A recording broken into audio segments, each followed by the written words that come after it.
Seminole Nation and the Robert Hook Show is brought to you by premier sponsor, First National Bank of Eastern Arkansas, Bugmobile of Arkansas, H&R Block of Mississippi County, Ed Harshman and Harshman Reynolds, and Roller Swift Funeral Home. Council member Tyler Dunnigan. Farm Bureau Insurance Agent Grant Barnett. And now, the Robert Hook Show. And good evening, ladies and gentlemen. Welcome to another edition of the Robert Hook Show, sponsored in part by First National Bank of Eastern Arkansas, our premier sponsor. And folks, we come to you after a big, huge football game that was for all the marbles. Conference championship, number one seed in the playoffs last week, the Seminoles and the Greyhounds. And over the years, Bobby, we've had some historic matchups between the Seminoles and the Greyhounds, all the way back to the days of Coach Clinton Gore and Bill Keating. Man, it's just unbelievable the amount of football you've seen between Newport and the amount of the talent that's come through them two schools. Everybody knew it was going to be a huge ball game. Both teams wanted that number one seed because it gives you a bye in the first round, and it gives you just a better draw. Seminoles come out with a big win, 33-22. Bobby, just talk a little bit about the rivalry between Osceola and Newport. You know, it's a long-standing rivalry. You've got two schools that have faced each other numerous times. They seem to rival each other in talent every year. We talk about Osceola's speed, and that traditionally has been something that, and historically, that Osceola's possessed. Well, Newport possesses that same ability to put speed on the field, and they have a good coach, and he coaches them. He coaches them up. He coaches them well. They came in ready to play, but it was a cold night. It was fairly cold, and the atmosphere, even with the cooler temperatures, the atmosphere was electric. And Newport came in. They traveled really, really well. They had their side of the stadium full. They decorated their sideline and were ready to go. But the Osceola faithful turned out as well, and they got to see some really exciting football, an exciting brand of football. But I think it goes without saying that what we saw on that Friday night was the Osceola defense stand up large.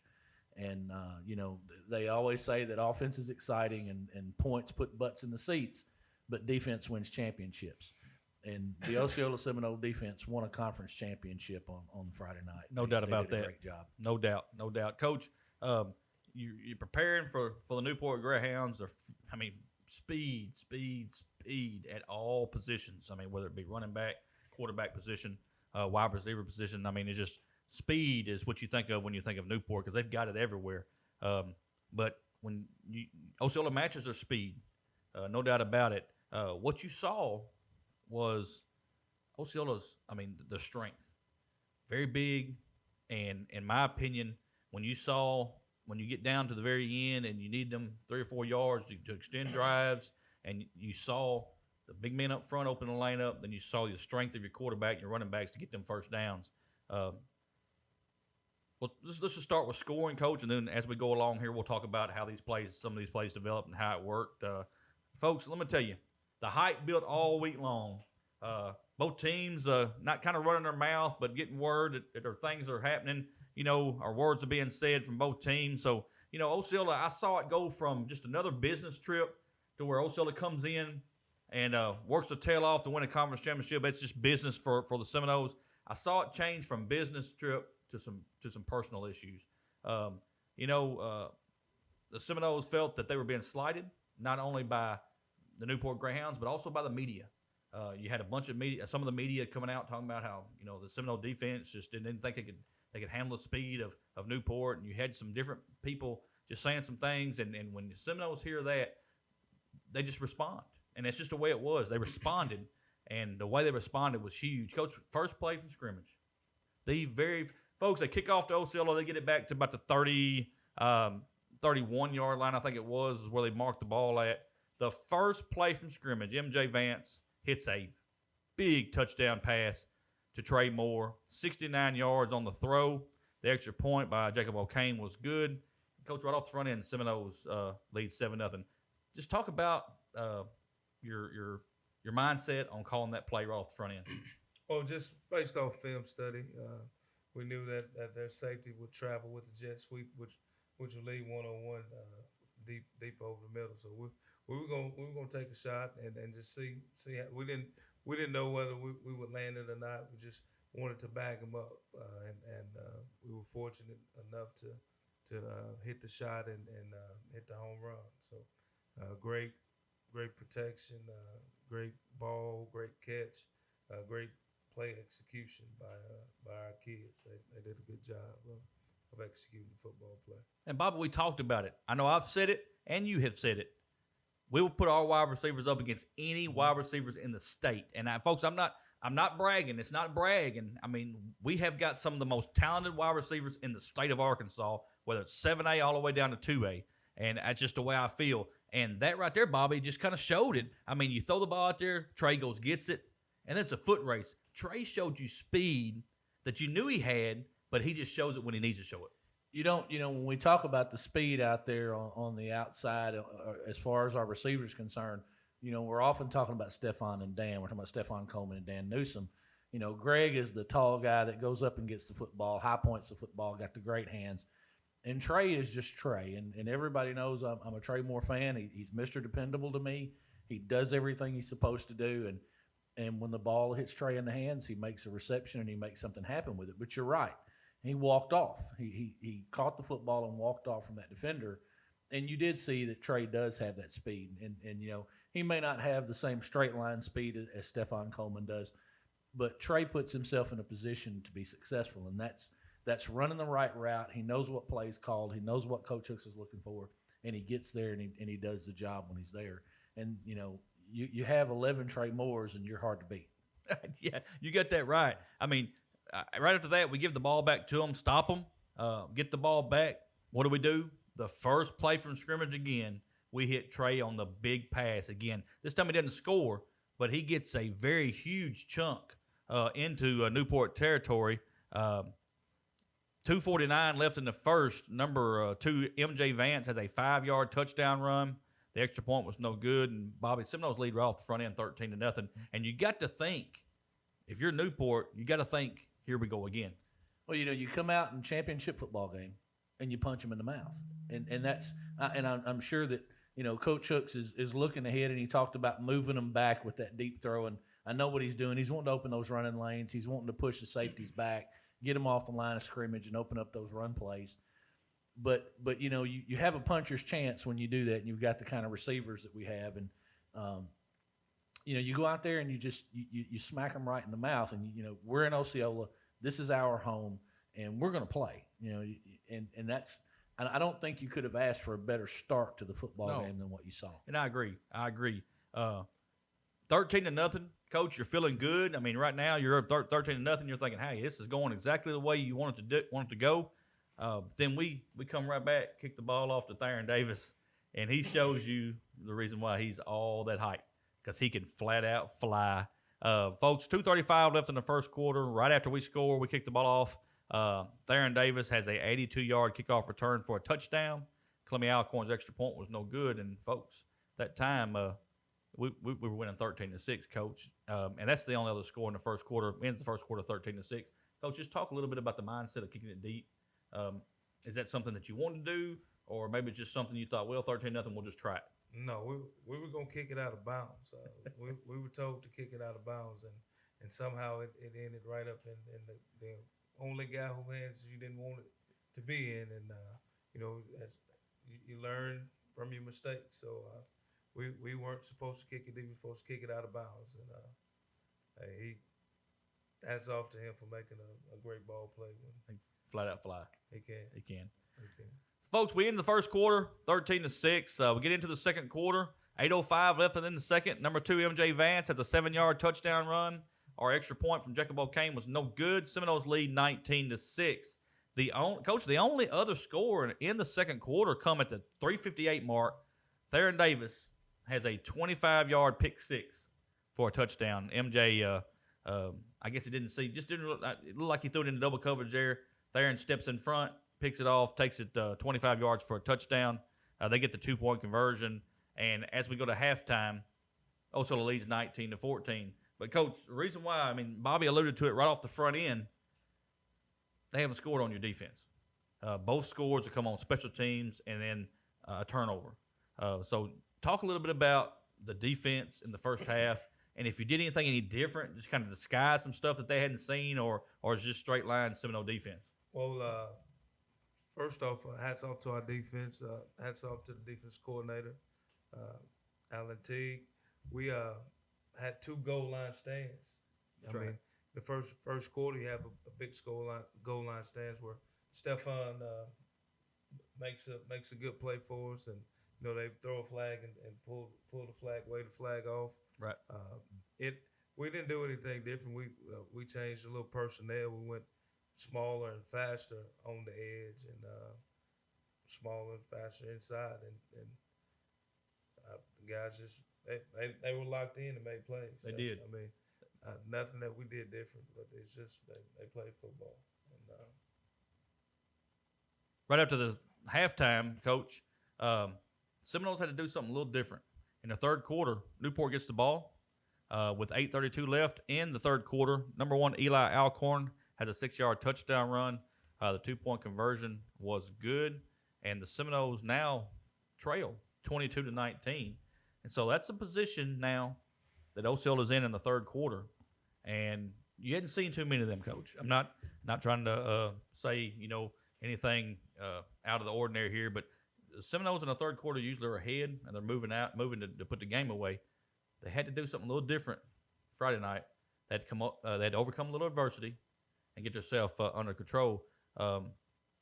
Did your mindset change any after you went down to Newport? Well, we went down, and we always huddle on the side, and I see Dan Newsom, MJ Vance, and Greg Hooks and Trey Moore, all those guys. They look at each other and say, "We're good. We're okay. We got this. Calm down. We'll make the plays. Let's go, coach." So, that right there eases your mind, and know that you guys are still focused and locked in, ready to go. And that's just what they did.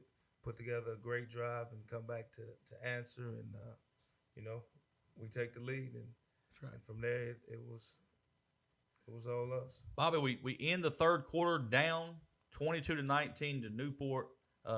The Greyhounds have got to be feeling, very positive at this point. So for Osceola, it's going to have to, like I said, they're going to overcome some adversity, and they're going to have to figure out a way to get back on top of this ball game. Michael, sitting over there in Coach Hinsley's mind, you got to think that he's thinking my offense is going to come alive. I haven't had it yet, hasn't scored yet, but my offense is going to come alive, and I'm in the ball game. I'm ahead, so you got to feel pretty good about it, But what we saw was, it was kind of that same thing we've seen out of the Seminoles in the past. We come out with a really good first half, and then that third quarter jumps up and bites us. We saw several pre-snap penalties in the third quarter, kind of shot ourselves in the foot. Probably as bad a third quarter as we've had all year. Sure. And you get down by 3, but you never saw anybody get upset. You never saw anybody get nervous. There's just a real calm demeanor about the football team, and they come out in the fourth quarter and they take charge of the game. And we're going to talk about this as we go on, but like Coach said, he's seeing Dan and he's seeing Stefan and he's seeing MJ. And, you look at those guys and you realize that they just said enough is enough, and we're going to come out here and play football. You hold one of the most prolific offenses in 3A state football to 8 points. They score 8 points on your defense. It's hard to find anything more positive out of this football game than that right there. And before I forget, I want to take my hat off to Kenyon Troop. That young man made several pancake blocks in that football game that were just They were just nice blocks, and you could tell the young man was playing hard. And you could see Bill Estelle and Chris Williams and Chris Littleton. They're out there playing their hearts out, and you could tell the football game meant something to them. Hey, before we get out of the third quarter here, Bobby, we're down 22-19 as we start the fourth quarter. You mentioned Kenyon Troop, so while you mentioned that, I want to it just brought something to my mind. I want to go ahead and say it before I forget it. Coach, you had a personal foul, unsportsmanlike conduct on two players, one from Newport, one from Osceola. And when Kenyon Troop, when he threw that flag, your senior jumps up and he runs to the sideline. To me, I know you've seen it more, but I saw a lot of emotion from that kid that I haven't really seen. And to me, it was like, oh, I just cost us 15 yards. When in his mind, he didn't want to hurt his football team. That's what we saw, Bobby. When he came to that sideline, he was thinking, no, I done made a mistake. I've cost us 15 yards. And it was on a first down play. Yes. You just got a first down that was big in the game.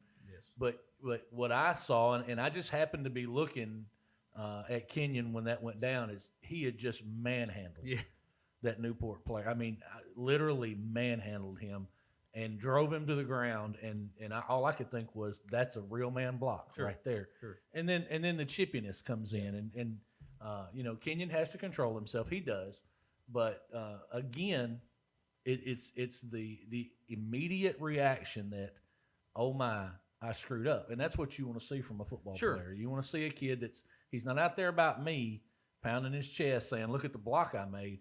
He's saying, oh crap, I may have cost his first down. But nevertheless, it was offsetting penalties. They got both of them for it.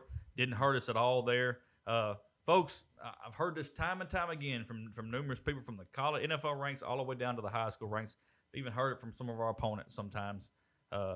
Good teams find a way. You're down 22-19 at the end of the third quarter. Here we go. We've got 12 minutes to win a conference championship, or we get the number 2 seed and don't get the conference championship. We come right back. 10:52 left in the ball game. MJ Vance has a 26-yard touchdown run. 2-point conversion was no good. Seminoles take the lead once again, 25-22. And now we put that burden back on Newport. We make them figure it out, and they come back. They get down to the 1-yard line. Coach, you talked about the 1-yard line. They throw it to their big, tall tight end / wide receiver. Chris Reynolds, I believe is his name. Chris Reynolds. They get it to the 1-yard line. And then what ends up happening is the quarterback muffs the snap, and they go back to the 6. And then your defense just rises up and says, they have a pre-snap penalty and they go back do. to the 11. They do. Yeah. So they shot themselves in the foot, but your defense still stood up there and said, this is our house, and we're not losing this ball game. Now, you could see it. I mean, you could just tell that your defense was dug in, and they wasn't going to get in the end zone. And, folks, they don't. They don't get in the end zone. The Seminoles get the ball back. Driving the field, Coach, and I'm going to let you explain this one because I don't think I could have done it. You got 4th and 4. Ball sitting around the 43, 42-yard line of Osceola, and you decide you're going to go for it on 4th and 4. So me and Bobby talked about it, Coach. We said, well, do you punt the ball away here and say, well, our defense has played awesome all night long. Let's try them one more time to keep them out of the end zone and just kind of pin them deep. Or Coach Hooks is going to go for it, and he's going to try to put this ball game away. And, Coach, you went for it, 4th and 4. MJ looks to throw, kind of scrambles around, gets hit in the backfield, gets away, and Coach, he just wasn't going to be denied. He gets the first down. That's kind of one of them plays where you say, well, if I make it, I'm a champion. If I don't, I should have punted. Right. Just talk to us a little bit about folks, the reason why I stopped right there and talked about that could have been a change in the ball game. I mean, you're 4th and 4 on your 41, 42-yard line. We don't get the first down. They got the short field. They go right in and score, and then we've got to figure it out. So it could have went either way, but just talk to us about your mindset on that 4th and 4 play. Well, they had backed off of us, and they had given us the out route, which is what we had called. We're going to throw the out route to the number 2 receiver, and lo and behold, they come up and press. So right then, I'm thinking call a timeout, or we need to check it, and the time is running, and the ball is snapping, and MJ sees it. He doesn't force it, and I mean, that's just a playmaker being a playmaker, doing what a playmaker does. I mean, that's MJ making a dumb call by me look good, and No, that's why I'm glad he's on our team. I tell you what, when he made the first down, you were a hero because everybody else was saying, and even me, I'm sitting over, I'm flipping coins and I'm going, well, let's see, no, let me try it again, but I'm thinking to myself, when you get that first down, I said, oh, he's a genius, Bobby. He's a genius. We talked about it, and we in several plays prior to that, and I had seen exactly what Coach Hooks was talking about. They were giving us an 8-yard cushion. We need 4 yards. You run a quick out. We do it all the time. You see it out of our receivers all the time. You hit Greg in the hands, you get a first down, you move on. When the ball was snapped, or just right prior to the ball being snapped, we saw the press come. And it was really well disguised by Newport. Newport did a good job of pulling up late and getting in press. Yep. Coach Hinesley saw the same thing. He knows what's coming. And MJ made it look like almost a design quarterback draw. He took a little bit of time. He took some patience and let it develop in front of him.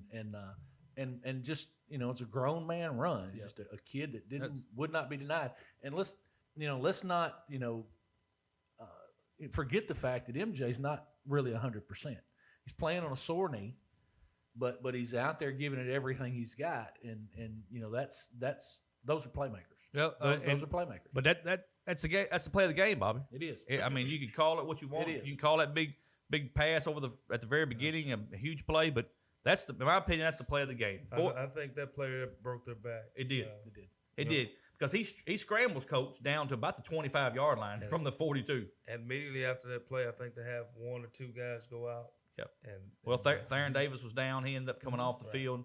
And I know that lineman, I think. Yes. Come out. Yeah. So folks, the last score, 5:52 left after the 4th and 4. The next play from scrimmage, MJ Vance has a 25-yard touchdown run, and he ran the 2-point conversion in. He hardly was touched on the 25-yard run, and he was not even thought about being touched on the 2-point conversion. He had a great fake, ran it right up the middle against the 2-point conversion. 5:52 left. We lead 33-22, and that's how the ball game ends up, folks. 33-22. Your Seminoles are conference champions once again. Number 1 seed in the playoffs, which means this year, since where we're seated at on the bracket, we're on the top. So that means we'll get a first round bye, and as long as we win, we don't have to leave Seminole Stadium to the championship game. Coach, that right there alone is worth everything that happened in that ball game. Because now you're telling every other team in the 3A, you want to go to the state championship, the road goes through Osceola. That's huge because you get your crowd. You ain't got to get on that bus and drive 5 hours anywhere. It's just huge to get that win. Hey, hats off to Newport. They've got a good football team. Coach Hinesley does a great job over there. Folks, I'll tell you, the young man that got hurt, Jadarius Reed. Yes. Yeah. We want to send our prayers to that young man. At no time ever, no matter how much rivalry you got, no matter how much so-called hatred, which there's not really that happening, but I'm just saying the so-called running your mouth, you do not ever want to see a young man go down like that young man did on the field Friday night. Prayers to him and his family and to the Newport Greyhounds. And we wish that young man all the best, and hopefully he'll come back better than ever because he is a heck of a ball player. Shouldn't be lost on us that he's a super sophomore. Jadarius right. is a sophomore and played like a senior. The kid's all heart, and he runs the football really, really hard. He has good vision. And Theron Davis was as advertised. The guy can fly. Chris Reynolds, we talked about him. He made a catch over there on the sideline to get Newport a big first down. Yep. That was huge, and it was an amazing catch. Yes. But he showed up big on the defensive side of the ball, too. He knocked down a few passes. He's 6'6". He's long. He's got those long arms. Newport is not devoid of weapons. They've got some really, really good quality football players, and I think they're going to make some noise in the playoffs. No doubt. Their sophomore quarterback, Eli Alcorn, yes. is a very good ball player. So, hey, they're loaded, and I know they got a 9th grade junior high bunch coming in and they ain't lost a game, and I don't know, it's a long time, but they're a good football team, and just like Bobby said, they're going to be a good football team in the playoffs. Yeah, Jadarius Reed, other than the Seminole players, he's one of my favorite players to just watch play the game. That kid plays 100% on every freaking play. Yes. He had hope that he has a speedy recovery. Folks, so what we'll do now take a time out, let our sponsors get a word in. You're going to see some new sponsors coming up. We'll still have our same sponsors that are making the Seminole Nation and the Coach Hook Show possible. You'll see a couple of sponsors come in every week as we do game sponsors for the playoffs, and we're very excited to add them to our long list of sponsors here. What we'll do, folks, as most of you know, it's been a week since we've taped this show, so the first round of the playoffs have happened. We'll come back in. We'll talk about the team we're going to play this week at Seminole Stadium, and then we'll go over the conference games that happened in Week 10, and then we'll go over the first round of the playoffs and let you know who won in the first round of the playoffs and the matchups for the second round of the playoffs in the state. So, and let's talk about those sponsors, Michael. I think we've explained it before, but AAA required that we pay $150 per game fee to live stream the playoff games. And so we put that out to the Seminole Nation to look for game sponsors. Did it take 10 minutes? No, sir. I think it took about 2 minutes. It took about 2 minutes. And we had all of those games covered and then some. Yes. So the support for this Seminole football team is huge. It is. And we can't say enough about these folks that have came up and stood up big time and got into their own pocketbook to make sure we can bring you these live stream games. And just let me say this. Every week, Bobby, we've seen our viewership grow and grow. Yes. Folks, at one time, we had over 500 people watching that football game at one time against Newport. And it wasn't all just Osceola fans. We had some of the Newport fans that were watching too. But Bobby, after watching the game, after coming back afterwards and seeing the game and looking, we had over 10,000 contacts. Yeah. 10,000. Folks, I've never seen that. Not for us. Now, I know these big YouTubers have millions and millions of followers. I understand that. But just for a little old Seminole Nation program that just started this year, 10,000 contacts on a week, hey, I don't know what to do here. It's testament to what we're trying to do. We're trying to put out a quality product and be professional and do a good job. But it's testament to Coach Hook. That's exactly right. And the brand of football that we're putting on the field. That's right. And everybody loves a winner. Everybody loves a winner. And we come out there every week, but not only do we win football games, but we do it in a fashion that's responsible and is a testament to those young men that get out there and conduct themselves properly on the football field. That's right. And that's what we want to see. Hey, it's what it's all about. So, hey, we'll let our sponsors get a word in here. We'll be back with the second half of the show. We'll be right back on the Robert Hook Show. First National Bank of Eastern Arkansas is the official bank of the Seminole Nation and the Robert Hook Show. Our premier sponsor, First National Bank of Eastern Arkansas, is Eastern Arkansas's largest independently owned bank. First National Bank of Eastern Arkansas specializes in all your banking needs, including personal banking, online banking, business banking, savings accounts, loans, CDs, and IRAs. Go down to the First National Bank of Eastern Arkansas, speak with President Greg Reese and teller supervisor and loan processor Taylor Lucius for all your banking needs. First National Bank of Eastern Arkansas is a proud sponsor of the Osceola Seminole Nation and the Robert Hook Show. First National Bank of Eastern Arkansas, member FDIC.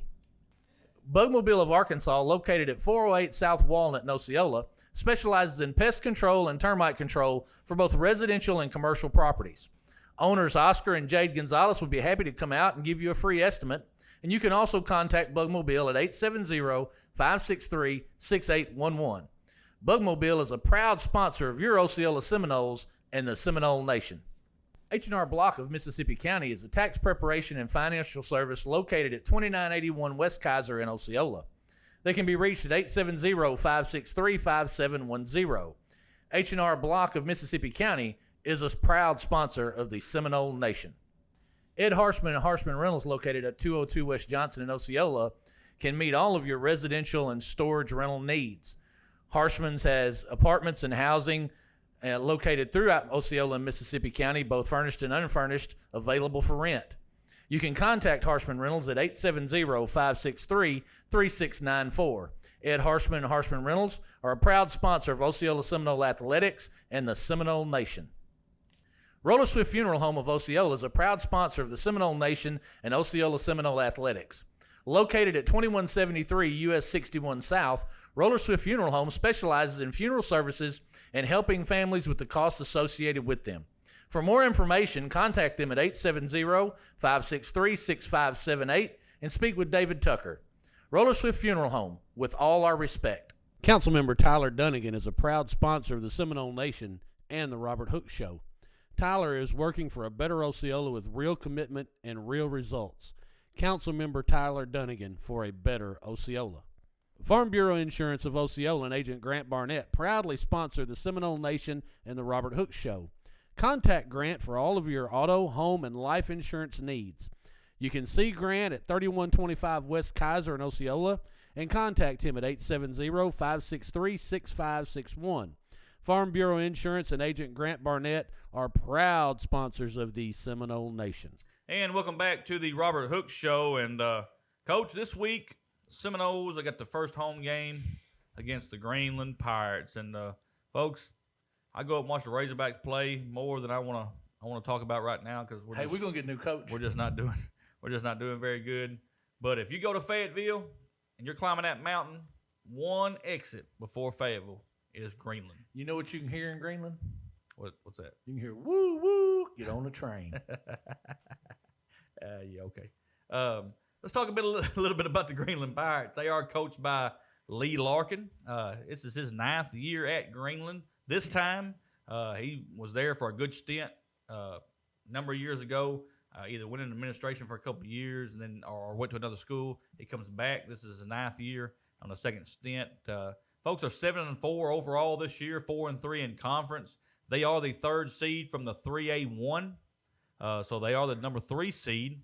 Their wins on the season comes to Elkins 31-20, Mountainburg 47-14, Mansfield 21-18, Cedarville 41-6, Paris 42-6, West Fork 49-0, and the first round of the playoffs they played Mountain View and beat Mountain View 54-24. So you can see as the years went on, they've started scoring in the 40s. I think every game they were in the 40s and 50s. So this team can put up some points. Their losses come to Gentry 35-27, Charleston 35-29, Boonville 41-6, and Lamar 20-14.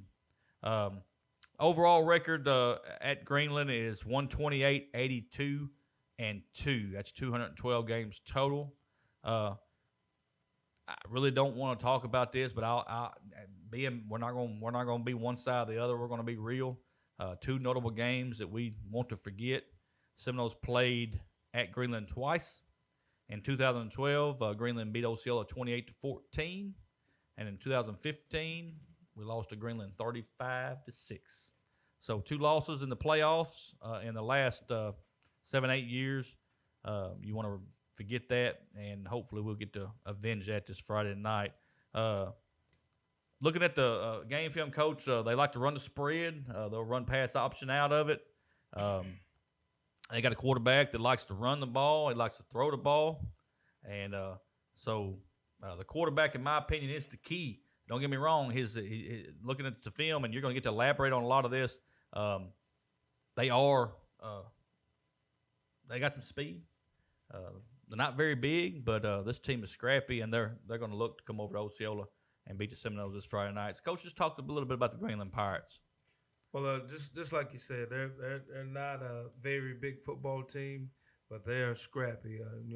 First thing when you turn on the film, you see their quarterback, Gabe Wilson, 6'2", 200 pounds. Does a good job of manning the offense and controlling everything. There's never a dead play with him. He's always able to scramble and make plays, and then from there, that's where the running back comes in. Jet Dennis, number 5. He's 5'9", 155. He does a good job of running the football, getting downhill, and also when the quarterback gets in trouble, quarterback scrambles, he does a good job of releasing out to the flats and just making the play. The next guy I think is number 16. I've seen him at slot receiver, seen him at running back, and also I looked at the stats yesterday. He also is the backup quarterback. He's the only other guy who's thrown a pass for them. He's thrown one, so he's a very electrifying guy. Probably looks to me like the fastest guy on the team. Zaylen Bryan, 6 foot 160, has really really good speed and causes a lot of problems, a lot of matchup problems for a lot of teams.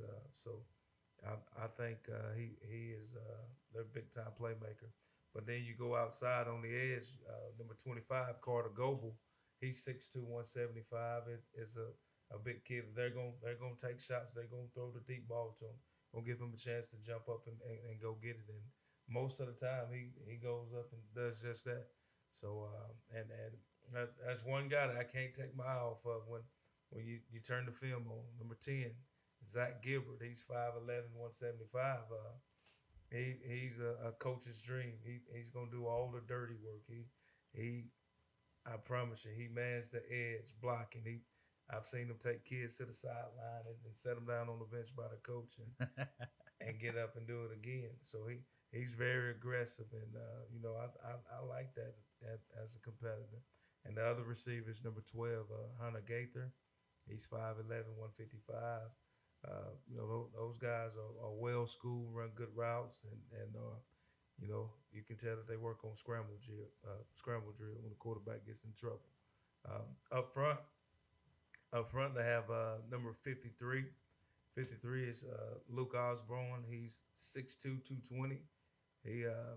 I think he is probably the one of the tougher guys on the team. But 52, the right guard, Joshua Ruth, 5'10", 235, catches your attention.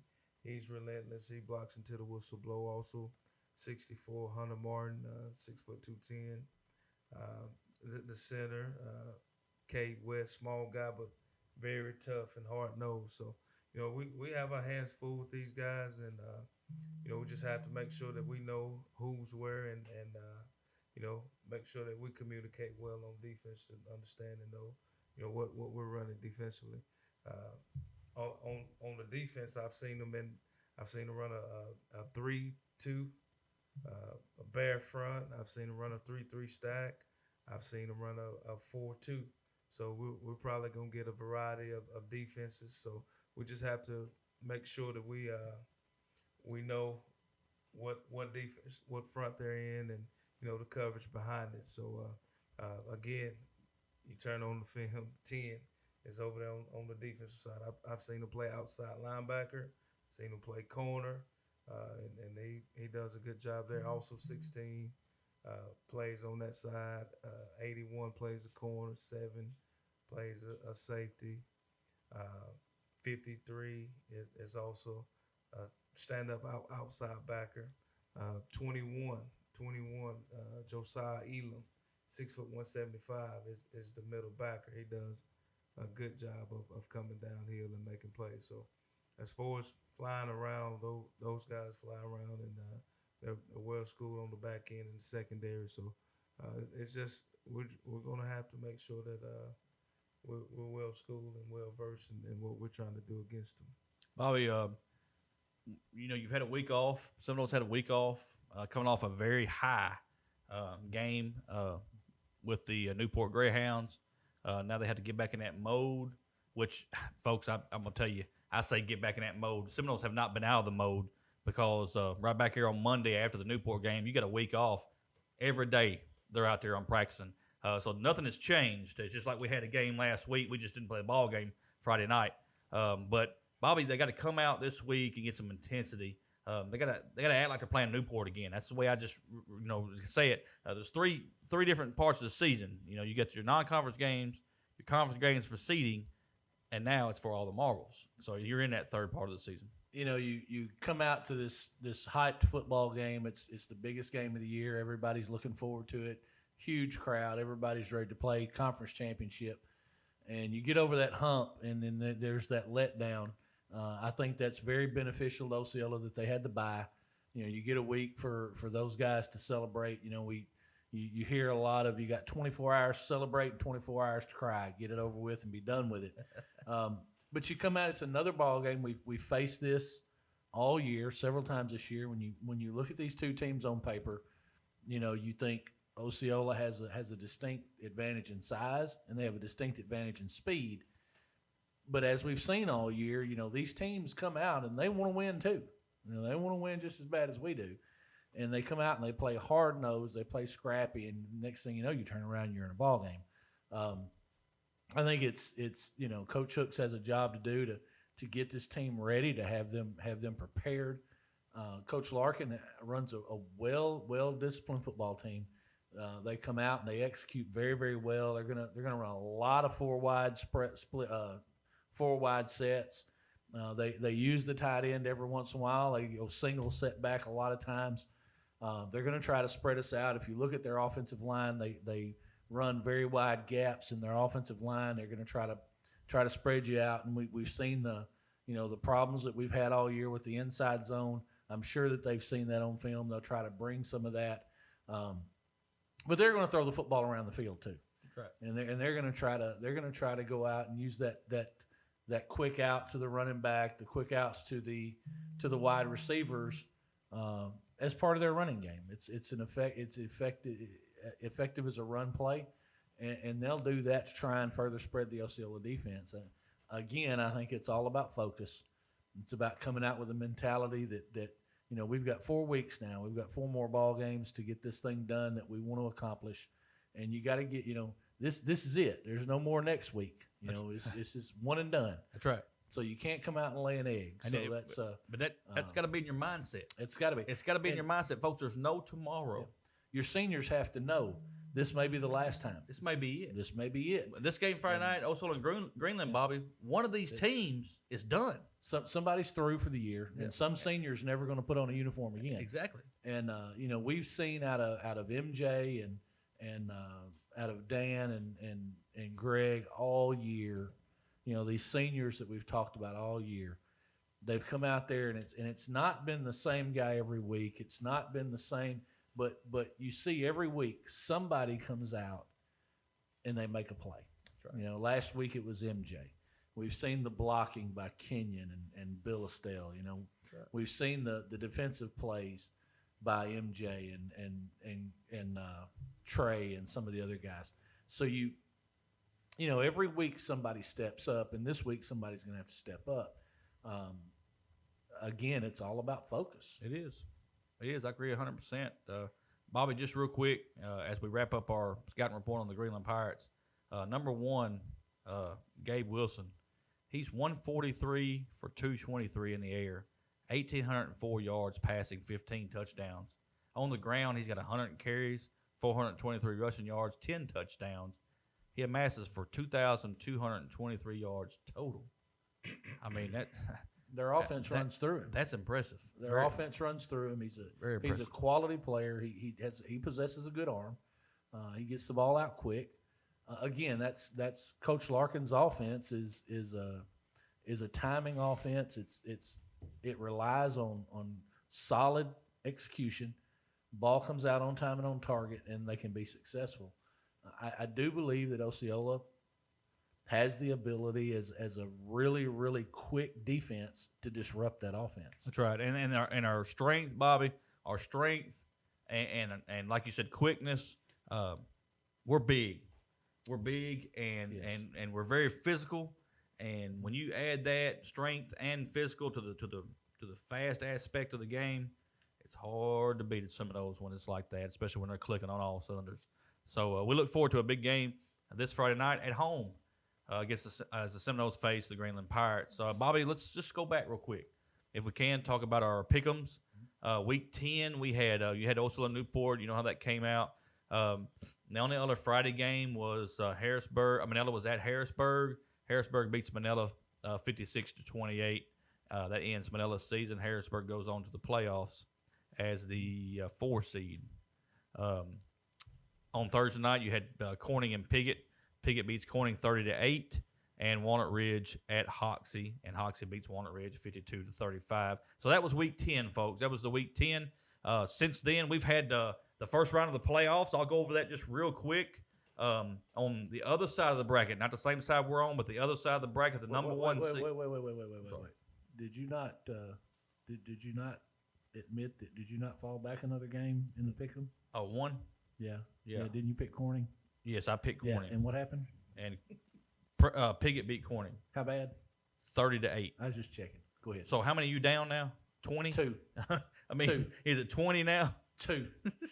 2. So let's we can talk about it both sides. You're still down. I was just making sure. 2. Good luck.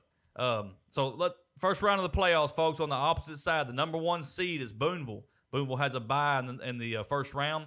The Hoxie Mustangs go to have a home game against Drew Central, and Hoxie beats Drew Central 54-38 to advance to the second round to face Boonville. The game right below it is Charleston at Prescott. It's all Prescott in that game. They beat Charleston 49-7. And the other game there will be Pine Bluff Dollaway traveling to Jessieville. And Pine Bluff Dollaway goes into Jessieville and takes care of business 42-19. That's on the top part of that bracket. The bottom side of that bracket has Genoa Central going to Harding Academy. Harding Academy has no trouble with Genoa Central 49-7. Then Yellville Summit traveled to Newport. And Newport had no trouble with Yellville Summit. They beat Yellville Summit 68-22. On the bottom side of that, Harrisburg travels to Atkins. And, folks, it's a good game throughout. But Atkins ends up getting the upper hand on Harrisburg, and Atkins wins 35-21. And the other game there is Perryville travels to McGee, and McGee wins 37-8. So that's the other side of the bracket. The Osceola side of the bracket, we are the number 1 seed. We get the first round bye. Right underneath us is Mountain View. They travel to Greenland. Greenland has no trouble with Mountain View, 54-24. Then you have Walnut Ridge. Then you have Walnut Ridge travels to Glen Rose. And, folks, it was all Glen Rose. This game's closer than what we thought. It was, I think, 1 point at the half is what I'm understanding. But in the second half, Glen Rose gets the upper hand and beats Walnut Ridge 61-32. Melbourne travels to Center Point. And, folks, it was all Melbourne. Melbourne goes on the road, beats Center Point 44-7. On the bottom side of that bracket, you have Baptist Prep travels to Rising. Rising just rolls over Baptist Prep 59-6. Lake Village travels to Lamar. It was all Lamar 57-8. Mansfield travels to Camden Harmony Grove. It's Camden Harmony Grove 56-33. And then the last game is Smackover travels to Clinton, and it's Clinton 42-14. So most every game you saw here was pretty much a blowout. Big time scores in the first round. So Bobby, what we'll do right now is we'll talk about the second round, and let's pick them. Over on the opposite side of the bracket, the Hoxie Mustangs have to travel and face the defending 3A state champions, the Boonville Bearcats. So Hoxie and Boonville at Boonville. Boonville. No, come on, Bobby. Now they're just too much. Boonville is a great football team. They were really good last year. They brought a lot back, and they're just going to be too much for the. Well, let me just say, I don't think Boonville is as good as they were last year. Now, look, before you roast me, I'm not saying you're not any good. I'm just saying I think you had an awesome, perfect team last year, and I don't think you're as good as you were, but you're still an outstanding football team before you roast me. But I do have to go with Bobby on this one. The Powell brothers are going to try to do all they can, but I just don't see them going to Boonville and beating Boonville, so I'm going with Boonville on this game. Pine Bluff Dollarway travels to Prescott. And that's all Prescott. Yeah. Pine Bluff Dollarway put on a good show, and they go to Jessieville, and Jessieville we thought was a pretty good football team, but they go into Jessieville and take care of business. But Prescott is for real, folks. They've got a solid football team, and they're just going to be too much for Dollarway. I agree. Prescott is loaded. I mean, they have got an excellent football team. Me personally, I'm glad they're on the other side of the bracket. That way you don't have to mess with them or Boonville until you get to the finals. Bobby is exactly right. Prescott, I see Prescott winning this game, and Pine Bluff Dollarway be eliminated after this week. On the bottom side of that bracket, Bobby, one of the best games you're going to see.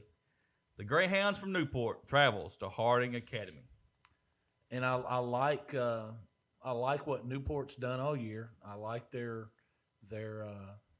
aggressiveness on offense, but this football game is going to come down to discipline. Harding Academy is very, very well coached. They don't make mistakes. They don't make mental errors.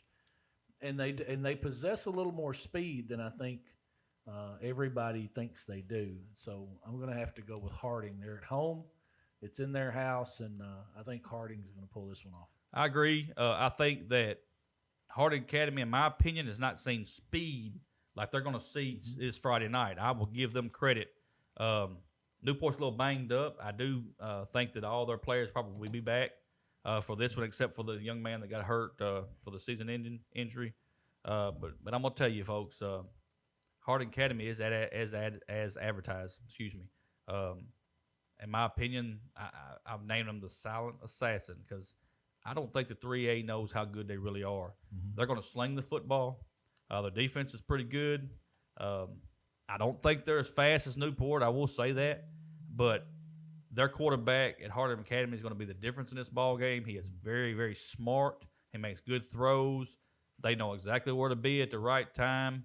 And I really believe at Harding Academy that Harding Academy is going to be too much. Nothing against my Newport friends. Now, I still love you, but I just can't see it here tonight. Harding Academy, in my opinion, is going to beat Newport. And the other game that's on that side, McGee is going to travel. Let's see here. Yep. McGee is going to travel to Atkins. They're both 2 seeds, so Atkins is on the top. So McGee's got to go to Atkins. That's going to be a better football game than you would think. McGee traditionally has been a powerhouse. So they've won a lot of football games in the last 10 years. I do think that Atkins is a little bit better than what they showed last week. They didn't come out and just overwhelm their opponent like I expected him to. This is a tough one to pick, but going to Atkins, you got to go to their place and play. So you got to give them 7 points for that home field advantage. So, and that may be the decider in the football game. It may be 7 points, but I think Atkins is going to pull that one off. Well, I'm gonna go against you. This might be one you can get back, Bobby, is because I'm gonna tell you, McGee runs a style of football that is just it is a nightmare to stop. And nothing against Atkins. I mean, Harrisburg went down there last week, lost 35-21, had an opportunity there before the half to go up another 7 points. Mm-hmm. But McGee, they knocked Newport off at Newport last year. Mm-hmm. I'm going to tell you, they're a good football team. Atkins is also a good football team. They're going to be at home. It's very hard to pick this one. A good buddy, old Chris Farrell down there at McGee, is going to be there. He'll be the number 1 fan. He's superintendent of McGee School District, folks, and he'll be the number 1 fan there Friday night at Atkins. And I'm going with the McGee Owls to beat beat Atkins. So I'm down to 1 now. So we'll see what happens there on that one there. My good buddy Gage will keep us up to date on that one. But I like McGee to beat Atkins. So that's the left side of the bracket in round 2. We get over to our side, Osceola and Greenland. We're going to call that game. So we're not going to pick that one, but you know who we're going to pick. Anyway, on that one, the game below us, Bobby, Melbourne. Melbourne travels to Glen Rose. Melbourne is the the 3 seed out of the 2, and Glen Rose is the 1 seed out of the 4. Melbourne put on a good show last week. They have a solid football team. I think Glen Rose just brings too much to the table for Melbourne. I think Glen Rose takes that one. I agree. Glen Rose has a good football team. They're very scrappy. They're another team that likes to get in there and get you agitated and with some play. I'm not saying dirty. I'm just saying they play to the whistle and they'll try to get you agitated. They're a good football team, and I agree with you. I think Glen Rose is going to be too much for Melbourne, and I'll take Glen Rose also. On the bottom side of the bracket, Bobby, Lamar, the number 2 seed out of the 1, travels to the number 1 seed out of the 6. Lamar is at Rising. That game shouldn't be as tough to call as you would think it would be, but Lamar has done some things this year that are impressive. But you got to go to Rising, and I think that may be the difference in the football game is you got to travel to their house. So I'm going to have to go with Rising in that ball game. Well, I agree. Now Lamar's another one of them teams that runs that different style of run. Guys used to run what I called the wing T. It was hard. When I was calling on the radio, Bobby, it was hard for me to figure out who had the ball. And you know, that kind of style of offense is what kind of Lamar kind of runs. It's a little bit different, but I mean, it's still, they run that same thing. But I'm going to tell you something, folks. Rising under Coach Toddy has a great football team. They come down here last year. We were fortunate enough to get out of the semifinals with a win at Seminole Stadium against them. I really, truly believe it's going to be another collision course for the state championship. It has to go through Osceola, and I really believe Rising is going to have an opportunity to be there. They are a good football team as advertised, and I'm going to take them over Lamar. Rising wins this ball game. Bobby, the only other one down here is Clinton. Clinton is a 2 seed out of the 2. They're going to travel to the 2 seed out of the 5, Camden Harmony Grove. And if you remember, Bobby, way back when we talked to Hootens about the kickoff classic, they were very, very big on Camden Harmony Grove. They were. They thought Camden Harmony Grove was a contender. They thought they would win their conference, and they ended up being there at the end, but they didn't pull it off. So, you know, this is another one of those games where I like Clinton. Clinton plays solid defense. But I think going to Camden Harmony Grove gives them a decided advantage. So I'm going to have to pick Camden Harmony Grove on that ball game. You know, I have, Bobby, I since this thing's come out, I have circled this game over and over again, and I can't tell you. I don't know what it is. I just don't know what it is. I mean, I've had it's like somebody just hitting you in the side of the head and telling you, do it. You know, this is the one you can get. Do it. So folks, I'm going to tell you what I'm going to do. I'm going to pick Clinton to beat Camden Harmony Grove this week. Bigger things have happened. Clinton's got a good football team. Camden Harmony Grove's got a good football team, but I think Clinton has an opportunity to do it this Friday night, and we're going to see what happens. I'm taking Clinton to beat Camden Harmony Grove, and that's my upset of the week right there. We get even right there. Upset of the week. Well, it might be even because I know McGee's going to beat Atkins, so we're good shape there. We'll just probably wash this week, but we'll see. I'm gonna take Clinton. I'm gonna take Clinton to beat Camden Harmony Grove and get them all out of the way. They're a good football team. I'll give them credit, but I don't know. There's something about Clinton. I went back and watched a little film. They're a little different. I think they got a good opportunity to beat Camden Harmony Grove. They have a solid defense. They play really solid defense. Yes, they do. So we'll see, folks. That's our pick'ems for this week. Hey, I want to say we're a little over tonight. I know that, but hey, it's the first round of the playoffs, folks. I mean, this is what it's all about. This Friday night, I can't tell you enough. We need the stands full. This ain't Newport. This ain't the state championship game, but it doesn't matter. We need you in the stands this Friday night as your Seminoles take on Greenland. And don't wait till 7:30, 8 o'clock to get there, folks. We don't know what the weather's going to be like. It's done changed 3 or 4 different times. We might have a little rain. We might not. It might be cold. It might not be. No, who cares? This is playoff football. It's time to get behind these Seminoles. Folks, you could be the determining factor. You could be the ones that help us do this. So please, this Friday night, 7 o'clock, Seminole Stadium, let's show the state that we are behind our Seminoles, and let's get behind them. They deserve it. They have worked their tail off for the whole state. I mean, the whole city. I apologize. So, Coach, we appreciate you every week coming out here. Y'all can't see it, and we ain't gonna show up because some people may try to zoom in on it and get some stuff off of it. He comes straight from practice, Coach. He still got his play sheet on. I mean, so I tell you, the man didn't even take the play sheet off. He comes straight from practice to do the coach's show. I can't tell you how much it means to us. He didn't want me to tell you this, but that play sheet's for you. It's for me? It's to keep you in line because you tend to call the wrong numbers out and stuff like that. So I'm going to tell you what. Trying to help you. If I'm calling the wrong numbers out, it's because it's going too fast. I just can't see it. I'll tell you that. But I'm going to tell you, I enjoyed this what's going on this year. I cannot wait till December the 14th. And I'm calling it, folks. I'm going to tell you, I'm very confident. These Seminoles are for real. Reward them with your presence this Friday night. We got some big games coming up in the next few weeks. We're going to start week 1. That's what I call it. With Greenland, we want to be 1-0 after this Friday night. Then we'll worry about who it's going to be, and it'll be the winner of Glen Rose and Melbourne. So let's just we'll take one game at a time. But what we want to do is have everybody come out. Coach, again, we appreciate it. Thank you. You don't have to do this every week. You do it out of kindness of your heart. A lot of people watch this program, and I get a lot of people telling me we should go live with it. Forget all this taping, we should go live. That way they can ask questions and let us answer it and stuff like that. And, folks, that's something we're going to look into as we go on. This year was a new year for us. It's the first time we've ever done it. We'll look at maybe going live with it next year where the audience can get involved and just do some things different. So Don't forget, some of the Seminole basketball, girls and boys, are starting. The high school can't play due to Coach Hooks being still in the playoffs, but you are having some junior high action going on. The girls, high school girls, are playing. They beat Armorel the other night very decisively. So I'm looking for good things for my girls basketball team and from Coach Wilson in our high school boys basketball program whenever we get to start, which we hope it'll be after December the 14th. So it is what it is. Bobby, any last words before we get out of here? Just need the fan support out there. Come out there and fill the stadium up. I'm sure Greenland will travel well. And like you said, this is one and done. You can't don't say, well, I'll go next week when they play Melbourne or whoever wins that football game.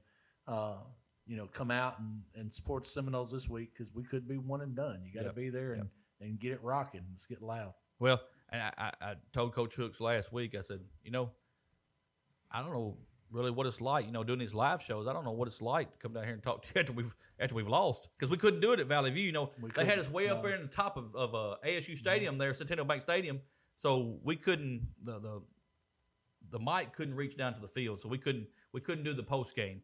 So I don't know what it's like to walk out there and talk to this man. We're gonna do it either way, but we don't want to have to worry about that. I want to go out there and hug him like I always do, and tell him how proud I am of the Seminoles, and hey, come out and get in the stands. We'll be ready for Greenland this Friday night. So for my partner Bobby Eflin, for head football coach Robert Hooks, thank y'all for watching the Robert Hooks Show. See you this Friday night as the Seminoles take on the Greenland Pirates.